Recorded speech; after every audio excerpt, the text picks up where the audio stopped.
খালেদা জিয়া স্বপ্ন দেখতে শুরু করেছেন যে বিএনপি আওয়ামী লীগকে রুখে দিয়ে বাংলাদেশের সরকার গড়বে বিএনপি, সেই বিএনপি এবার বিপাকে। সেই অঘটনের মুখে বিএনপি, একেবারে ভোটের মুখে প্রায় 150 নেতা বিএনপির, তারা বিএনপি ছেড়ে দিল। তাহলে কি রুমিন ফারহানাকে কি একটা গুরুত্বপূর্ণ পদে দেখা যাবে আওয়ামী লীগ থেকে?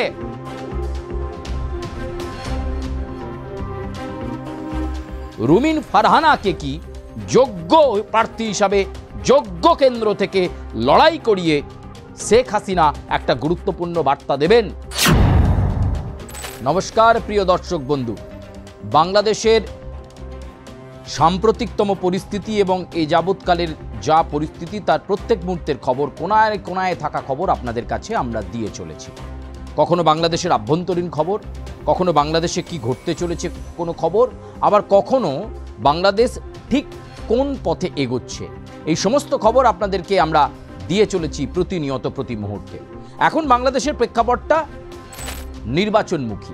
নির্বাচনমুখী এই কারণ মানুষ চাইছেন সেখানে সামাজিক স্থিরতা বজায় থাকুক, বাংলাদেশ আগের ছন্দে ফিরে যাক এবং বাংলাদেশের যে গৌরব সেই গৌরব ফিরে পাক। সেটা সম্ভব হবে নির্বাচিত সরকারের মাধ্যমে। শান্তিপূর্ণ অবাধ সুষ্ঠু নির্বাচন মৌলিক উদ্দেশ্য এবং ফেব্রুয়ারি মাসেই নির্বাচন হোক, এটা আরেকটি মৌলিক উদ্দেশ্য।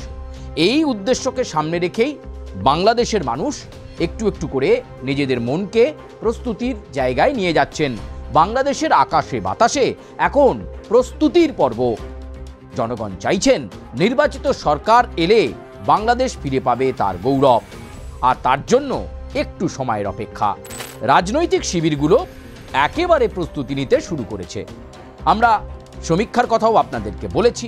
আওয়ামী লীগ, বিএনপি, জামাত, এনসিপি এছাড়াও বাংলাদেশের আঞ্চলিক দলগুলো তারা তাদের মতো করে কারা প্রত্যাশী, কারা প্রার্থী সেই সব কিছু চূড়ান্ত করে ফেলেছেন। কোন কেন্দ্র থেকে কে লড়বেন, কোথায় কে শক্তিশালী, কোথায় কিভাবে মানুষের সঙ্গে যেতে হবে, এই সমস্ত বার্তা আমরা আপনাদেরকে আগেই জানিয়েছি। এমনকি বিএনপি এবার শেখ হাসিনার বিরুদ্ধে মহিলা শক্তিকে জারি রেখে সেখানে মহিলা প্রার্থী বেশি করে দিচ্ছে, কথা আপনাদেরকে আমরা আগেই জানিয়েছি। তাহলে আজকের প্রতিবেদনে নতুন কি? আজকের প্রতিবেদনে নতুন যে বিষয়টা সেটা জানাতেই আপনাদেরকে কাছে টেনে আনা। আজকের প্রতিবেদনের নতুন বিষয়, বিভিন্ন রাজনৈতিক দল বাংলাদেশে নিজস্ব একক শক্তিতে পরীক্ষা করতে চাইছে। এতদিন শোনা যাচ্ছিল যে জোট হবে, বিএনপি এনসিপির জোট হবে বা জামাতের সঙ্গে একটা বৃহত্তর জোট হবে, কিন্তু কোনো জোটফোট হচ্ছে না, এটা আমরা আগেই জানিয়ে দিয়েছি। একক শক্তিতে সবাই লড়তে চাইছে। সেই জায়গায় দাঁড়িয়ে প্রথমেই বিপদ ডেকে আনলো বিএনপি। যে বিএনপি সমীক্ষা অনুযায়ী আওয়ামী লীগের পরেই দ্বিতীয় স্থানে ছিল, যে বিএনপির নেতা তারেক রহমান অথবা খালেদা জিয়া স্বপ্ন দেখতে শুরু করেছেন যে বিএনপি আওয়ামী লীগকে রুখে দিয়ে বাংলাদেশের সরকার গড়বে বিএনপি, সেই বিএনপি এবার বিপাকে। সেই খবর জানাতেই তো এই প্রতিবেদনে আসা। বিএনপিকে চাঙ্গা করার জন্য তারেক রহমান দেশের বাইরে থেকেও বারবার উদ্বুদ্ধ করেছেন, ভিডিও কনফারেন্স করেছেন। বিভিন্ন ক্ষেত্রের যারা মনোনয়ন প্রত্যাশী তাদের নাম হয়েছে। 300 আসনে ইতিমধ্যেই প্রার্থী তালিকা চূড়ান্তও হয়ে গেছে। কিন্তু এবার দলীয় বিক্ষোভে জেরবার মন কষাকষি শুরু হয়ে গেছে। অনেকে বলছেন যে খারাপ সময়ে যখন বিএনপির পাশে তারা ছিলেন, বিএনপি ছেড়ে তারা যাননি, আওয়ামী লীগের তথাকথিত অত্যাচার তারা সহ্য করেছিলেন। সেই তথাকথিত অত্যাচার যারা সহ্য করেছিলেন, যারা বুক চিতিয়ে বিএনপির হয়ে লড়াই করেছিলেন, তাদেরকে আজ প্রার্থী তালিকায় নেওয়া হচ্ছে না, প্রার্থী তালিকায় নাম নেই এরকম অনেকের। আর এবার সেই অঘটনের মুখে বিএনপি, একেবারে ভোটের মুখে প্রায় 150 নেতা বিএনপির, তারা বিএনপি ছেড়ে দিল, বিএনপি ত্যাগ করলো। তারা কোথায় যাচ্ছেন? তারা, যেটা শোনা যাচ্ছে, তারা গোপনে গোপনে আওয়ামী লীগে যোগদান করতে চলেছেন। অর্থাৎ আওয়ামী লীগ কিন্তু ধারে ভারে আরো ভারী হচ্ছে। আওয়ামী লীগে যোগদান করছেন 150 বিএনপির গুরুত্বপূর্ণ নেতা, যারা এবার নির্বাচনে টিকিট পেলেন না, যারা মনে করেছিলেন বিএনপির হয়ে নির্বাচনে লড়াই করবেন, চিত্তাকর্ষক লড়াই করবেন, চ্যালেঞ্জের নির্বাচন করবেন, জিতে দেখাবেন, তারা হতাশ হয়ে পড়েছেন। তারা আশা হারিয়ে ফেলেছেন, তারা আশা হারিয়ে ফেলেছেন তারেক রহমানের ওপর, তারা আশা হারিয়ে ফেলেছেন খালেদা জিয়ার ওপর। তাই তারা সিদ্ধান্ত নিলেন এবং সিদ্ধান্ত নেওয়ার সাথে সাথে কার্যকর আওয়ামী লীগে চলে গেলেন 150 নেতা বিএনপি থেকে। আরো দুর্বল হয়ে গেল বিএনপি, পাঁজর ভেঙে গেল বিএনপির। শুধু এখানেই শেষ নয়, যাকে নিয়ে সবচেয়ে বেশি চর্চায় ছিল, কয়েকদিন আগে আপনাদেরকে জানিয়েছিলাম যে 10 জন নারীর নাম, বিএনপি 10 জন নারীকে সামনে রেখে প্ল্যান সাজাচ্ছে শেখ হাসিনাকে রোকবার জন্য এবং শেখ হাসিনার বিকল্প হিসাবে তৈরি করা হচ্ছে। সেইখানে বিএনপির একজন গুরুত্বপূর্ণ নেত্রী তিনি টিকিট পেলেন না, রুমিন ফারহানা। সূত্রের খবর, রুমিন ফারহানাও চলে যেতে চলেছেন আওয়ামী লীগে। তিনি হতাশ।